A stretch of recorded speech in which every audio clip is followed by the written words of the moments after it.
Ladies and gentlemen, welcome to the Project Egg Show. Today, we have the pleasure of interviewing Holly Homer, blogger extraordinaire. How you doing today, Holly? Good. I'm totally putting that on my business card now. That's No, I'm fantastic. doing really well, and thank you so much for having me today. This is going to be really fun. Absolutely, absolutely. The pleasure's all mine. So let's jump right in. First question for you is, what is your story? So it all started about 12 years ago. I was a stay-at-home mom of three little boys under the age of 5. And so my life was very different from like a few years before when I was a physical therapist, a clinic manager, ran a full staff. And all of a sudden I found myself, just surrounded by chaos with nobody listening to me. And, and so what I had done is reached out to one of my friends from college, and we had been emailing back and forth. And that was, way back when I had that a little bitty Vio laptop. I don't know if you guys remember those, but and I was completely not tech savvy, and so we were emailing like once a week. And she had two boys about the same age as my two older ones, and so we were kind of like pouring out our hearts to each other, and it was kind of my sanity. Like I could get through the week because I knew that email would be coming up on Saturday. And so I remember one morning I was waiting for an email, and the subject line is, "I don't think we should email anymore." I was like, no. And she went on in the email to say, we should start blogs. And I was like, I have no idea what a blog is, but like, this is what's keeping me sane. So whatever you need me to do, I'm going to go do. So she in the email told me how to go to, blogspot.com and start a new blog. And so that day I started a blog called June Cleaver Nirvana, which was my very first blog. And I started writing, and I realized pretty soon that I could upload pictures. And so I was like, oh my gosh, this is going to be amazing, because I was like spending hundreds of dollars on scrapbooking, and I was making multiple versions because, like to send one to grandma and everything. And so I was like, this is going to be really cool. So I just started writing and putting pictures. And about 3 weeks in, I got a comment on my blog, and it wasn't my mom, it wasn't my friend. And I was like, that's weird. Like, who is this person? I clicked on her little link in the comment, and she had a blog. I was like, oh my gosh, other people blog. And so, back in the day, she had a full blog roll in her sidebar, and then I was hooked. Like, in fact, many of those people, including Megan, who left the first comment on my blog, are still dear friends of mine today, because that was the social network back then, was blogging. So let's jump back a little further, back into your childhood. What sort of family were you raised in? What was your childhood like? So it was really awesome. Like, I really feel I had the, like, kind of the June Cleaver, like, the Leave It to Beaver type experience, because we moved a lot. Like, I had lived in like 14 states by the time I got to college. But everyone was always the kind of this small towns that everybody knew each other. My dad would be working at the college that was there, and so we would have kind of connections there, and between the college and the church and everything. And it was the situation where a lot of times the neighborhoods were so safe that the kids did run around like until it dark, and come back. And like, I mean, I think it was just really, really cool, like, to have that hands-on, like, traditional childhood. I remember one year we lived in Michigan, and we lived on several acres, and we had maple trees, like a forest in the backyard with maple trees, and we ended up tapping those trees to make maple syrup over the fireplace. Like, it was so Little House on the Prairie, it wasn't even funny. But which is very messy, by the way. If you're gonna make maple syrup at home, it's very messy. But I mean, like, so cool. Like, I couldn't have asked for anything more. When you were growing up, and you're starting to enter school, and it sounds like you had this amazing home life. Who were you at the time? Like, what was your identity then? Yeah, it's kind of funny because I had moved so often that I was, it kind of, I think it will force you into, several roles. And I was extremely independent because I was used to being the new kid. I was used to walking into a classroom and not letting it faze me. And I feel so lucky that like through high school and college, I I felt strong enough that I was not in a clique, but kind of the bridge between cliques, and which took a lot of the pressure off of me to conform because I was just always like in between, but not like an outcast, but in between, and I think that allowed me to make wiser choices and to experience a lot of different types of people without like kind of, having to be immersed in whatever they're into at that time. Why do you think you gravitated towards that position of being like the bridge or the connector between people? Where do you think that came from?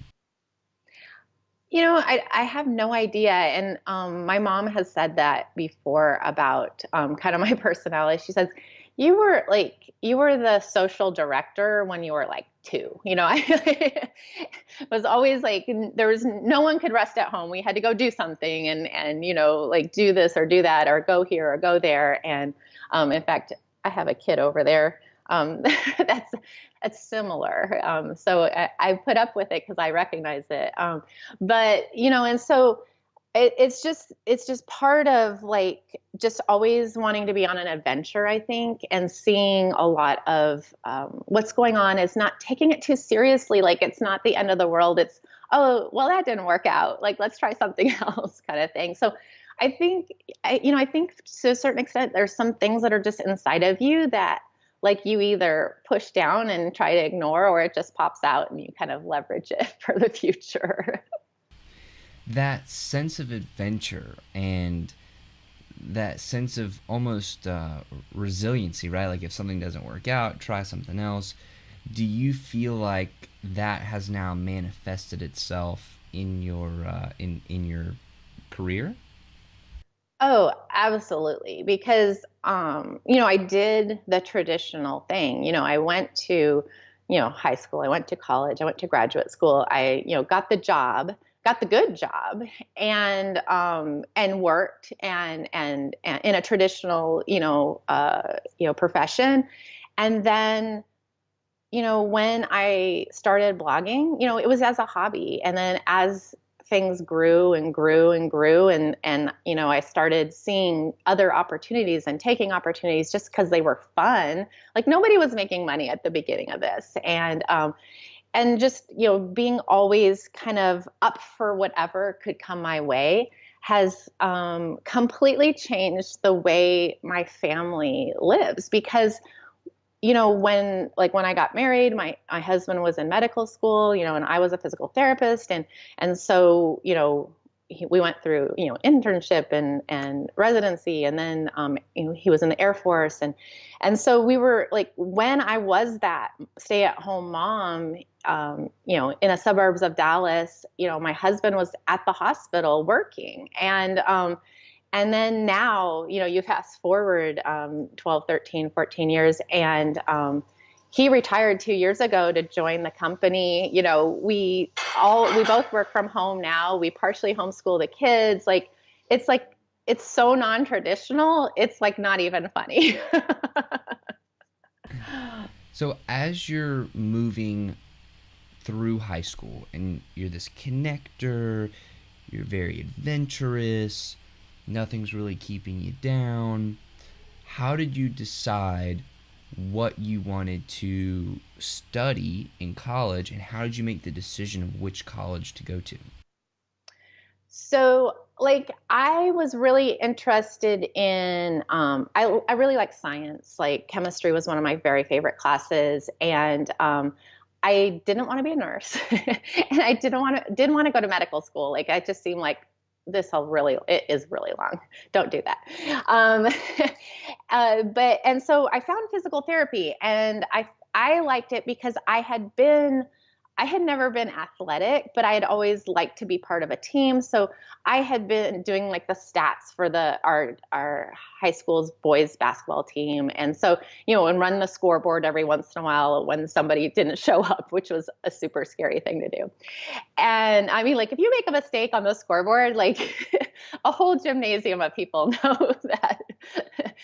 But like the stats were more fun. And what the cool thing is a friend of mine and I ended up traveling a lot of times with the basketball team doing this. And so I had been in, the periphery of sports medicine, kind of, even though I was doing the stats, but seeing like, teams and that kind of stuff. And so when I saw what physical therapy was, I was like, that would be a really good thing because I could be, part of like a team or something like that, but not deal with blood and not have to go to school for a million years. So that's how I chose my career. And also when I looked into it further, it's a really easy career to kind of go in and out of as far as, finding and, knowing like once we got closer to graduation and stuff, realizing that we would be moving because my husband would be, changing jobs and stuff like that, is like, it's easy to get in and out of, and it's pretty easy to find a job. So it really fit me pretty well. And then once I got into it, I realized how diverse, you could choose sports medicine or you could work in a nursing home. There's a lot of variety, which always has appealed to me. Once you were in college, how did your identity shift, if at all, from high school? I think, part of it was being a little fish in a big pond. I had gone to very small high schools, and so like my graduating class was 32.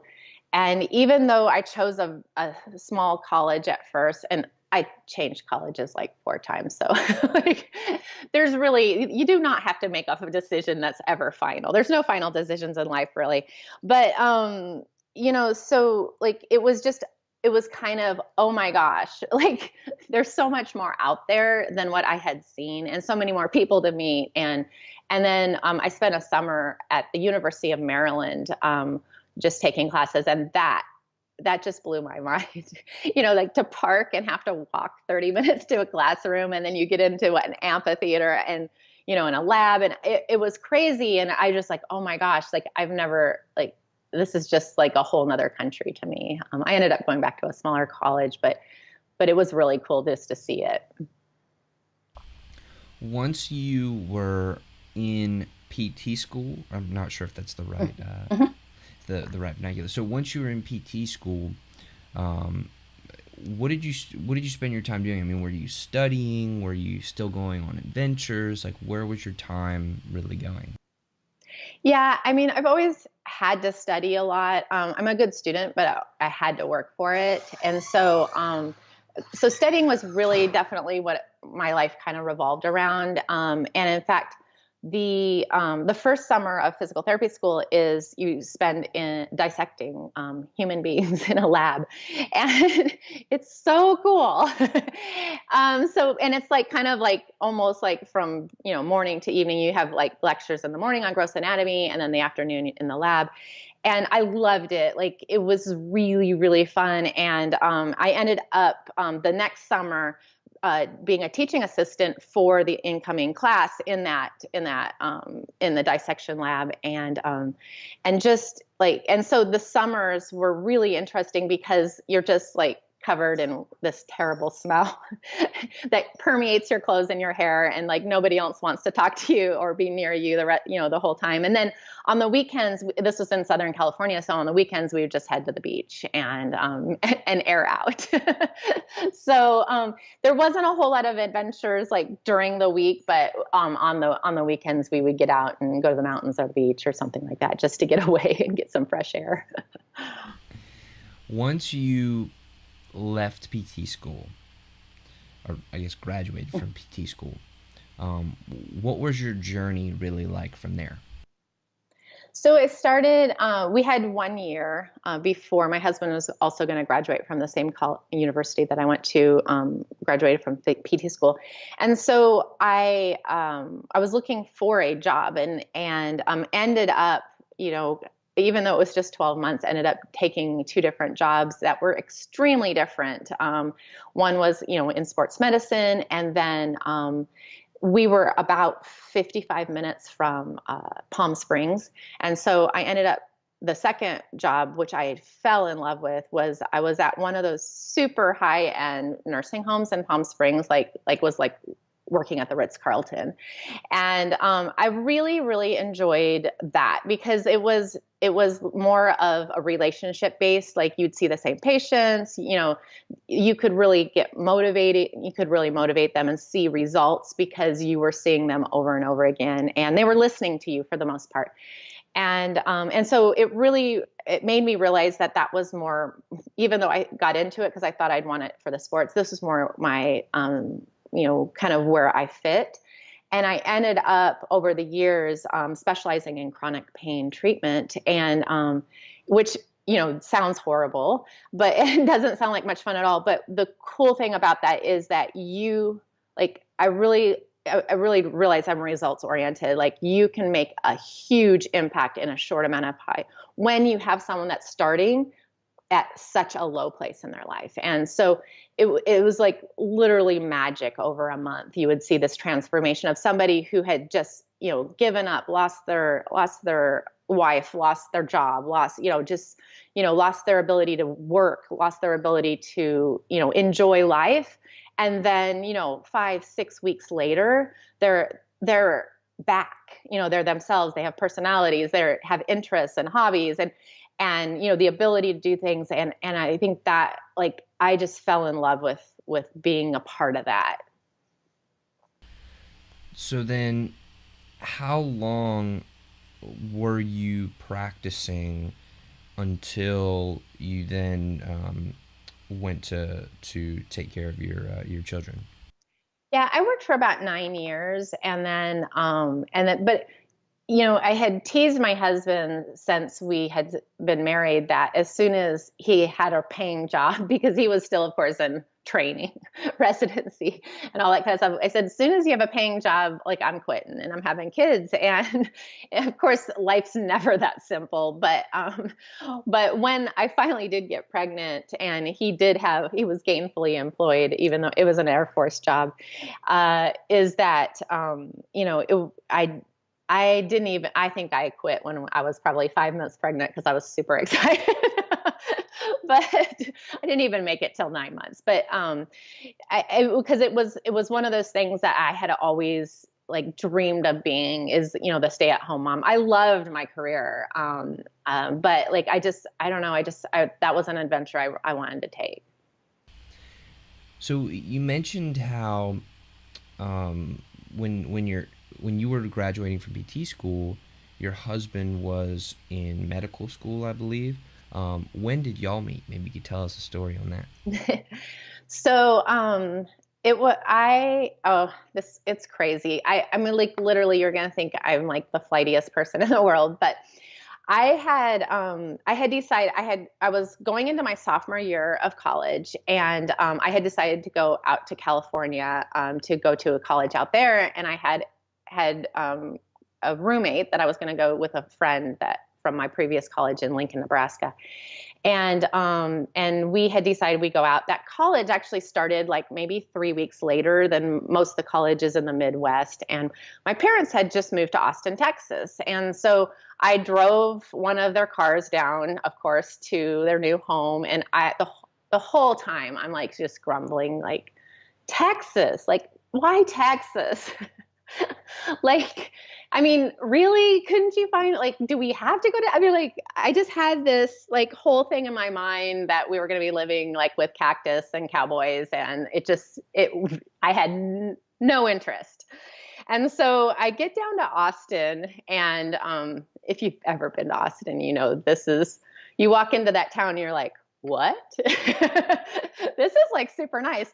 And oh, by the way, my parents, like, this is in the depression of Austin. So my parents moved into this big, like, a house twice as big as any house we'd ever lived in. It was like on this bluff overlooking this gorgeous valley of the rolling hills of Austin, not far from a golf course. And they had this big old pool in their backyard. And I'm like, we're rich. We weren't rich. It just, everything was dirt cheap at that point. But like, it just, I was like, oh my gosh, like, and for the first time in my life, I moved so often is I felt completely at home, like within 12 hours of being in Texas. It was the weirdest thing. It was kind of like an out of body experience. And so, I had a friend that was, starting college at a college about 3 hours north of Austin. So, and I had 3 weeks to spare. So I drove up to see him, and I walked around the college that he was going to, and everybody was so friendly, like so friendly. And we were moving from the East Coast where like you don't even make eye contact, or that like you're completely offended by that. So like all of a sudden, like I'm talking to everybody, and that's way more my style. Like this is home for me. And it was crazy. That was on the weekend, and the registration for that college was the next day. I didn't tell him. I drove on the way home. Well, I drove home. I told my mom, I'm going, like we were like the house, we were still in boxes in the garage. And I said, you need to help me find a few things. I'm going to go to this college. The registration is tomorrow. And she's like so excited I'm not going to California. So she's like, whatever, she's trying not to be too excited so that I change my mind. Cause like, that's how teenagers act. But, so I drove back up the next day, got in the registration line, my friend was like, what are you doing here? And I'm like, I'm coming here. And then I had to call my friend that was going to go to California with me and totally back out. And, which I feel terrible about still like 400 years later. And then, I went to registration, and of course I'm the last person ever registered or like accepted at this college. And of course they don't have a dorm room for me because I just showed up. So I'm like standing in the girls' dorm lobby waiting for them to decide if they actually have a room for me or where they're going to stick me. And my husband's sitting in the girls' dorm lobby. He actually went to a different college, but he was just coming down. He had friends at the college I went to, and he was coming down pretty much sitting in the girls' dorm lobby, seeing who the new girls were. So not a bad plan. And anyway, he asked me out like a week later, and we've been together ever since. So like I met like that crazy decision that was last minute. I met him that very next day. So, I mean, things do happen for a reason. It's just a really weird thing. That is awesome. And a great plan by your husband. Yeah, I was gonna say. So yeah, take this. It's a really good option. If you're looking, put yourself in a good position. So now you're at home and you start emailing this friend, right? And it becomes something that I believe you said you're looking forward to every single week. And then you see that subject line, and it's like, oh my goodness, no. Can you talk about those first steps that you took to actually start your blog and like what you did to really get things rolling?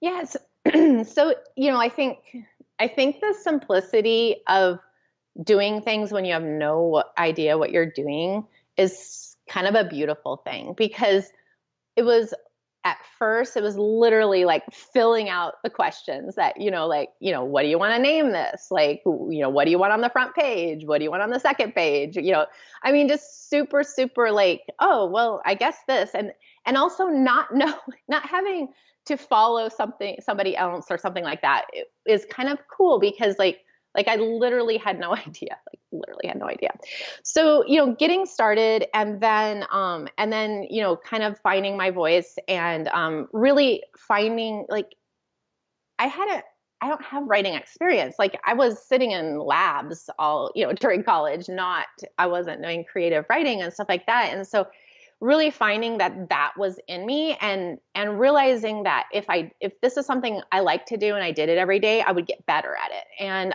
then seeing that progress in myself. through the years has been really kind of empowering because, I know where I was. I mean, like those early blog posts are still on my blog just as a reminder. But they're horrible. And to see that, you can start there and still make a good living years later if you just stick with something. And so, and then also see kind of creating today what I was missing back then. Like what I was looking for back then was a community, and that's what I found. Was other moms, and it was so amazing because when you have three little kids, you're pretty stationary. I mean, like you can hop in the minivan and you can go somewhere, but you're not going to be able to go anywhere quiet that you could have a heart-to-heart conversation with another adult. You're going to be like at the park with the wind and the kids running and like, snacks and bathrooms and 2-second conversations back and forth with someone else, which is great. But like to be able to find like that space online that in the middle of the night, you could just go read another mom's story. And really realize that, oh, I'm not alone. Other people feel this way, and have that conversation through comments. And I love that about the early years of kind of, the dinosaur era of the internet where we didn't have social media. This is pre-Twitter and all that kind of stuff, is that that was our social network. Like I would write a blog post that might get 500 views, but it would have 300 comments. And, it's because what I did was go, my top 20 blogs and leave comments every single day. And that's kind of what we did. That was our Facebook back then. And so now today to be able to kind of say, hey, like I was missing these simple play ideas and I was missing these mom stories that like, give like real advice, not like glossy, crazy, like parenting expert advice, but no, like this, I'm a mom, this worked for me, hope it works for you, let me know. That kind of conversation is what, my blog is all about now. And I think being able to use kind of that whole, the knowledge of everything that's gone along the way and what helps support me to now help hopefully support other moms that might find themselves in the kitchen of chaos in a little bit of a breakdown. So it seems like one of the really key pieces of your success and of the blog and the ventures getting more and more popular, one of the key things was participating in that community, right? So can you talk about how you went about finding those other people, or maybe they found you, but can you just talk about how you really got connected with those other people, and then how you managed to be a mom, blog all the time, and still stay connected with all of those people and really build those relationships? Yeah, I think at first, and this is actually so much easier on the internet than in real life, is, like that interest in what someone else is doing and that like adding your 2 cents in a positive way, of course. Don't be a troll. But like going in and really, like getting to know someone for what they put out there and interacting with that and starting that relationship there. And, in the early days, like I was writing every day, but like it was, after the kids went to bed or, at nap time or, like you might, like in the evening I would do like the actual writing. And then in the morning, like when we had a few minutes, I'd go and do all the commenting type things. So it wasn't like today where I'm like working, it was like a hobby, like, and kind of a support system. And so through the years, like, and if you're a blogger or if you have ever gone to a blogging conference or something like that, and I think there's a certain amount of this on Facebook now too, is when you see someone in real life, that on the internet, you get to skip the small talk. You don't have to go through that awkward, oh, where are you from?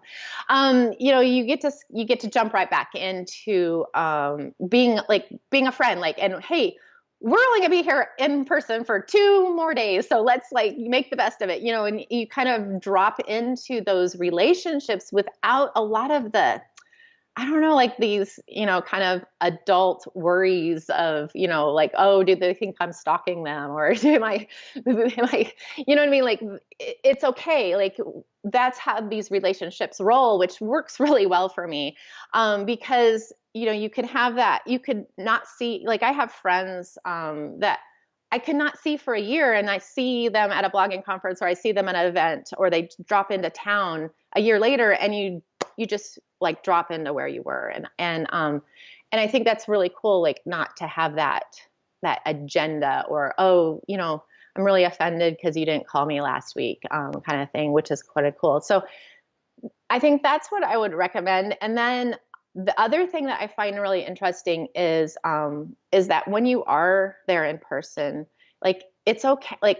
I've never had someone, when I'm like, oh my gosh, it's you, and you start talking to them, nobody's ever offended by you, showing a lot of interest and excitement about you. You know what I mean?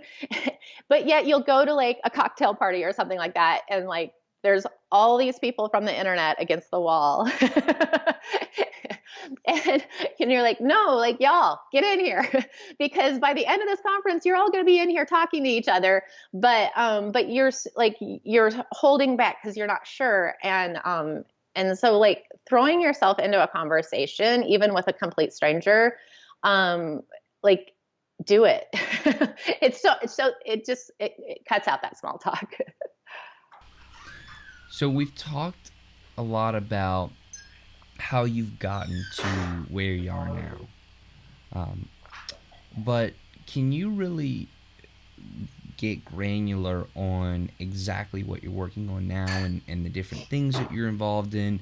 And maybe from the perspective of somebody who hasn't had the pleasure of being exposed to all of your awesomeness.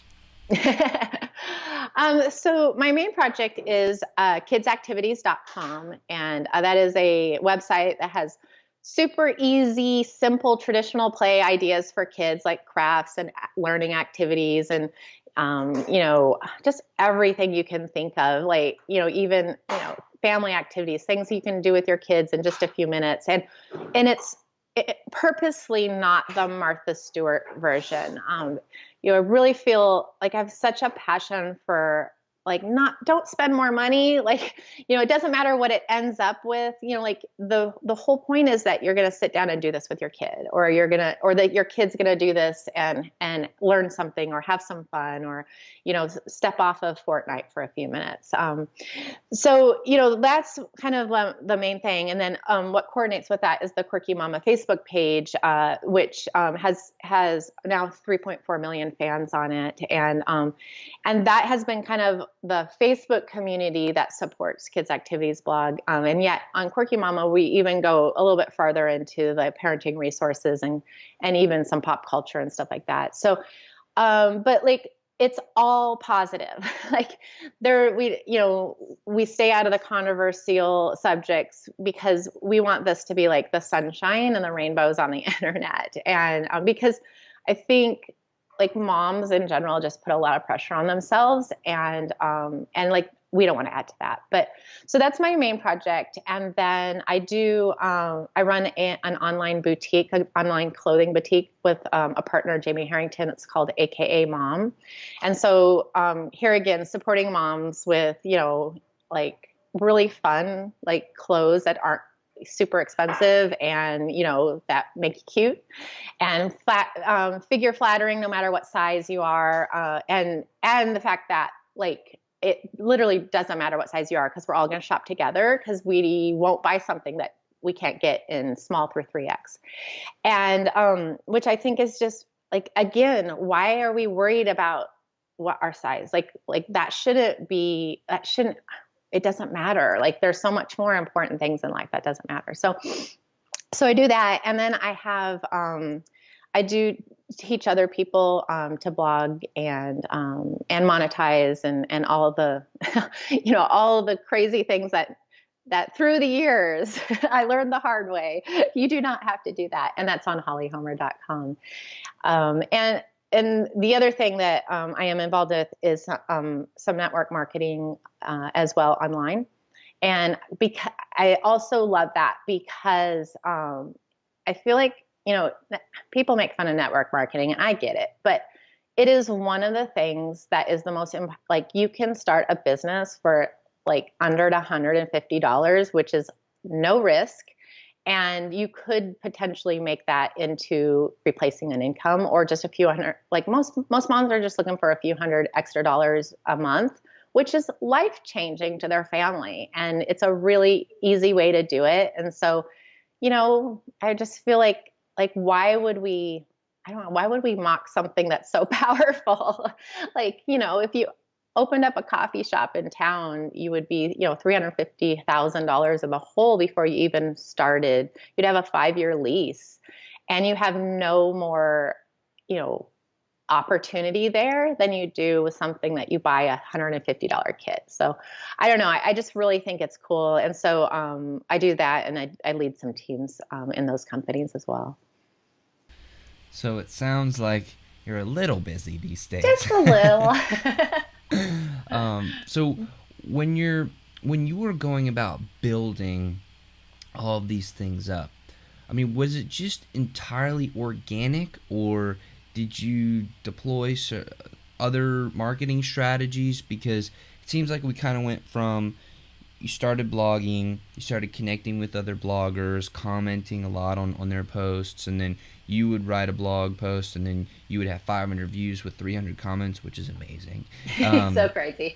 and then suddenly then we jumped to a Facebook page with 3.4, I believe you said, million people on it, and all these different businesses. Like, was it just, I mean, how did that progression really come about? What were some of the actionable things that you did to get you there that those who are listening might be able to implement into their own businesses? Yeah, and it was absolutely not a direct path. And, because especially on the internet right now, we are pioneers. I mean, this is like the Wild West, and there's not even trails in a lot of places.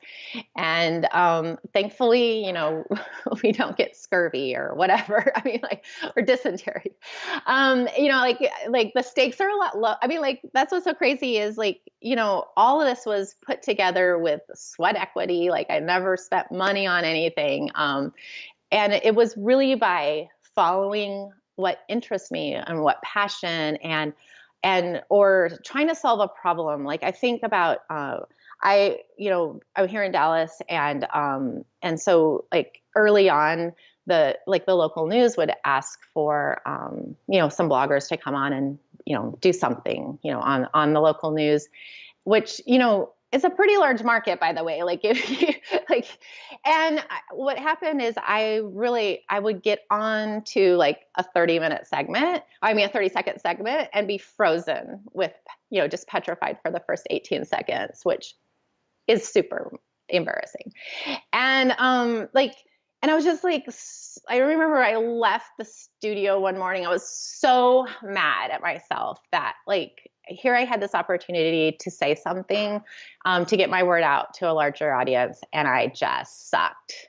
And it just made me mad. I mean, I was just furious. I was like, what can I do to not have it? I do not ever want to go through this pain and agony again. And so that was right after Google Plus had just come out with Hangouts.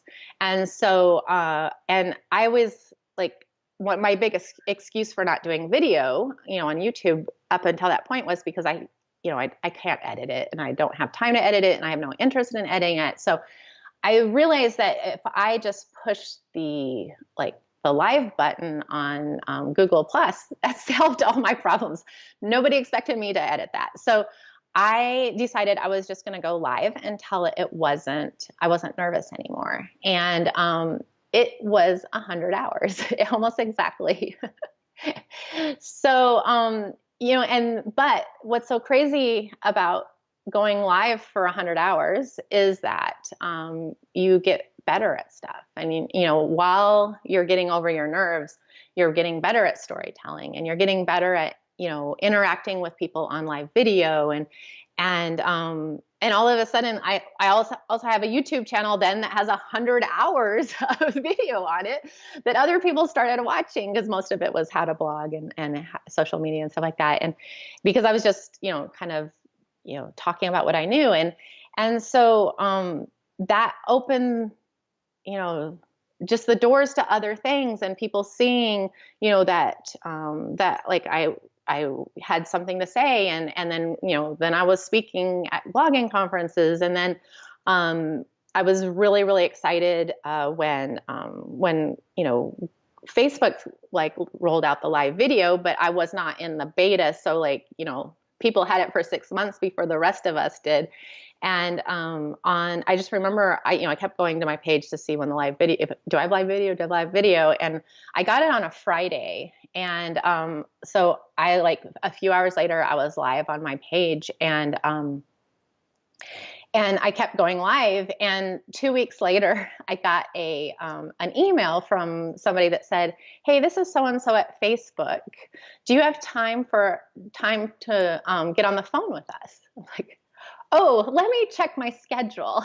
Like, yeah, I really feel like I'm booked up right now. No, okay, yeah, like what? Yeah, like, of course I'm like making sure it's not a scam, because, like, you get all those Facebook emails, and so they hopped on the phone with them, and they were like, "We've been watching you." And I'm like, "Oh my gosh, no."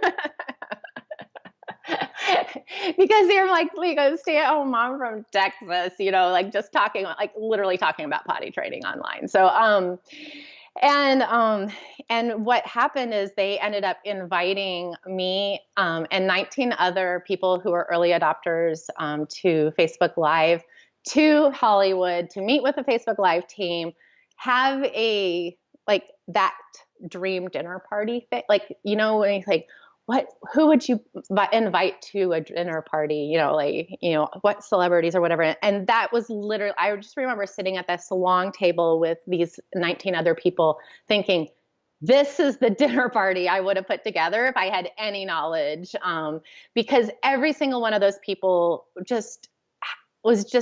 had something they were so passionate about that they had just like gone on live video about it. And some of them were like people who were, putting together a TV show there in Hollywood. And some of them, like, one is a tattoo artist that actually is here in Dallas. And another one was a guy who runs several of the big theaters in New York City, and he was using it for the red carpet events.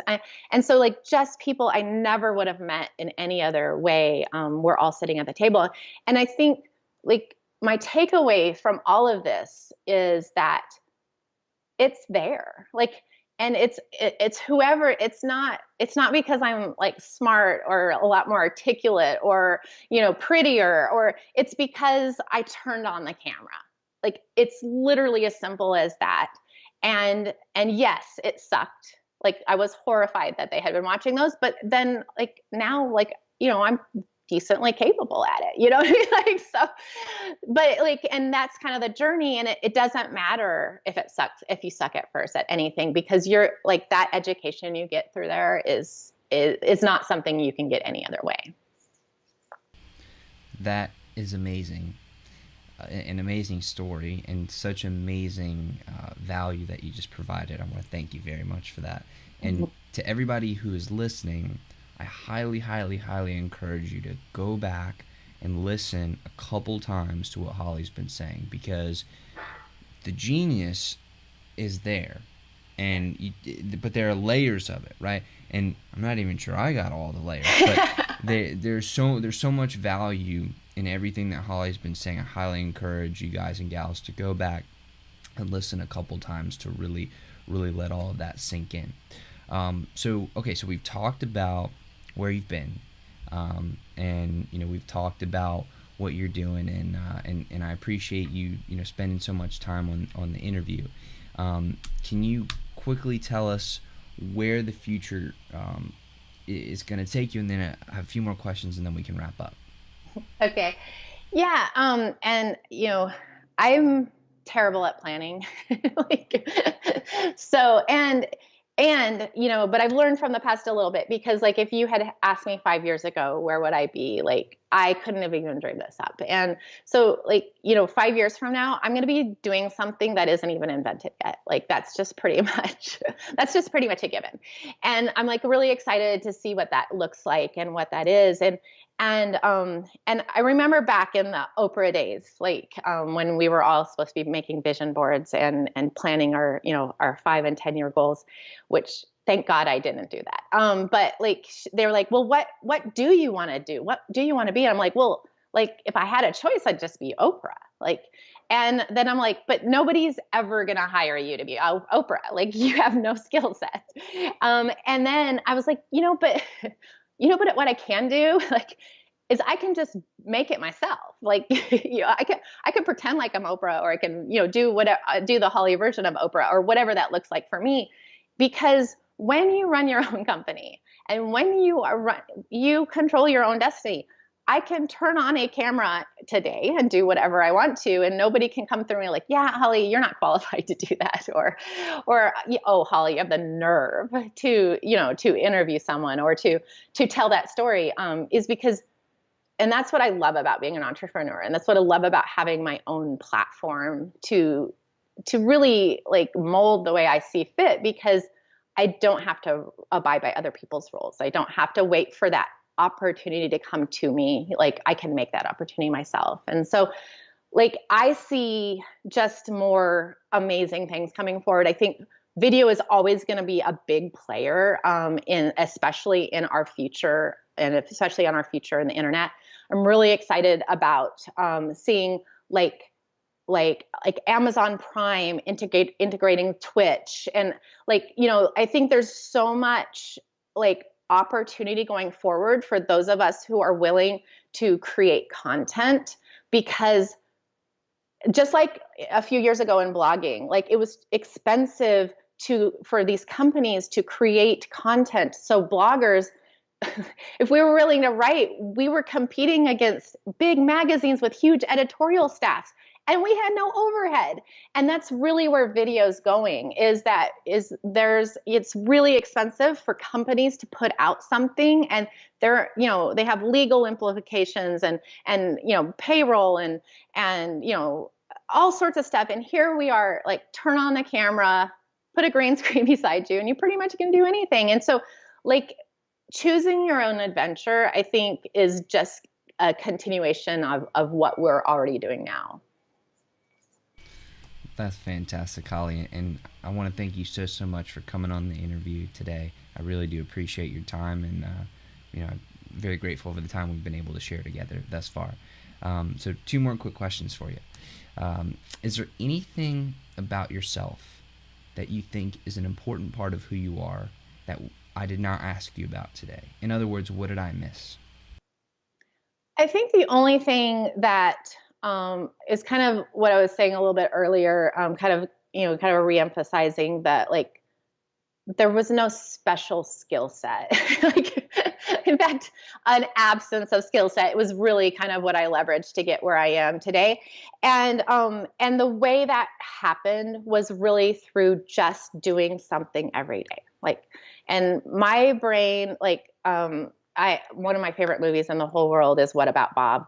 And Bob has like the baby steps to the elevator and baby steps to the sailboat, and everywhere he's going, he's getting there by doing baby steps. And like on a hard day, or when things aren't going right, or when I'm like, oh my gosh, I'll never get that where I want to be, it's literally going back to baby steps, because baby steps is how I got here.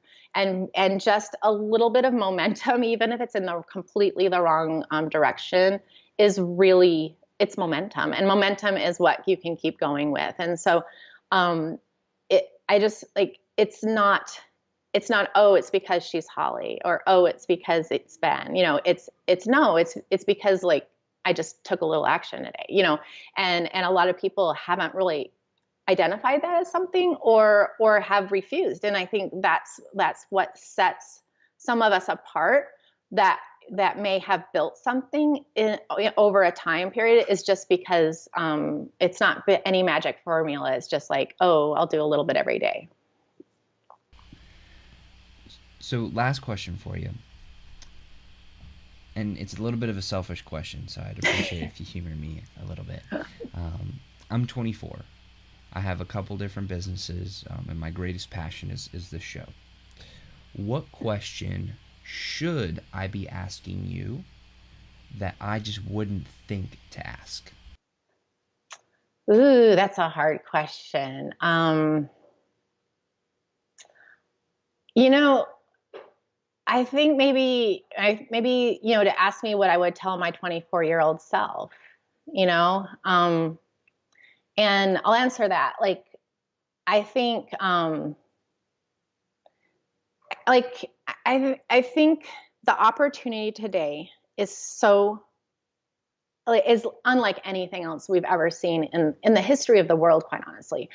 And there's people who are sleeping through it, and there's people who are too scared to do something about it.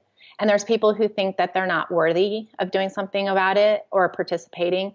And they're wrong, And so just stepping out and doing even though you may not be qualified or have, just learning on the job is one of the most powerful things I've ever done. And if I had started it at 24, what would my life look like now? And I think that's like a crazy thought process. And I know everybody has their season, but harnessing what's inside of you and what the potential for the future using the tools that we're given today is, I can't even imagine. I'm 49 today, and what your life could look like at 49 if you just went full force ahead. Well, thank you so much, Holly. I really do appreciate all the time we've been able to share together. And to everybody who's listening, thank you so much for watching or listening and supporting the show. I love you guys very, very much. So thank you. Holly, you want to wrap us up? Yeah, thanks so much. This has been so much fun, and just follow whatever's in your heart, because it's crazy what you'll do. You'll turn around and see what you've done. Thank you. All right, everybody. Remember, this has been a Project Egg interview where we interview entrepreneurs so that you can build your business, create your dream life, so that we can all build a better world together. Thank you so much. Have a great day.